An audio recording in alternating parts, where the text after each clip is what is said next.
ஒவ்வொருத்தரும் 10 பிள்ளை உட்காந்து அப்ப நான் வந்து வர போகும்போது கொண்டாடுறது சாலை காட்டினேன். சாலை காட்டினு கீழே உட்கார வச்சுட்டாங்க. என்னைய உட்கார பின்னால வர பத்தி உட்கார வச்சுட்டாங்க. எப்படி உங்களுக்கு பின்னாடி உட்கார வச்சுட்டாங்க. அவங்க நானும் முசா பண்ணேன். அவங்க அவ்வளவு பண்ணல உட்கார வச்சுட்டாங்க. ஒரு சின்ன பையனை ஒரு 10 வயசுக்கு கூப்பிட்டு குரான் கையில் கொடுத்து ஓத சொன்னாங்க. அந்த பையனை ஓத சொன்னாங்க. அதான் என்னை பார்க்க சொன்னாங்க.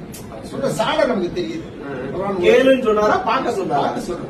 ஓதுறத நீ பாரு பாருங்கிறாங்க. நமக்கு இதுல என்ன குரானை கையில கொடுத்தோடனே எனக்கு உடம்புலாம் சிரித்திருச்சு.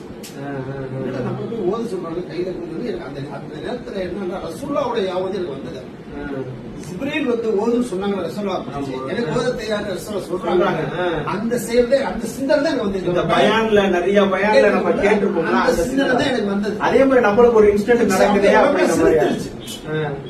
உங்களுக்கு வந்து ஆல்ரெடி குர்ஆன் ஓத தெரியாது. சுத்தமா அலிபே கூட தெரியாது.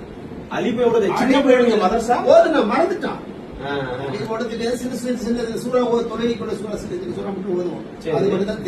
அதுக்கு முன்னாடி உங்களுக்கு வந்து தொட்டதுல பார்த்தோம்ல ஒரு நியூஸ் வரலையும் நம்ம ஓதி இருக்கிறோம்.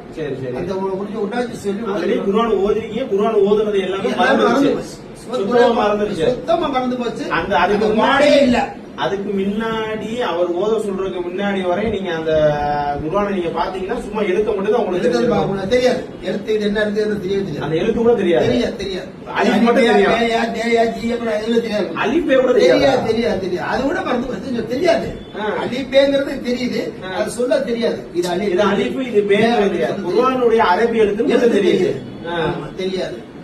அப்புறம் அங்கே அல்லாஹ் நியத்து பண்ணிட்டு என்ன நினைச்சீங்க?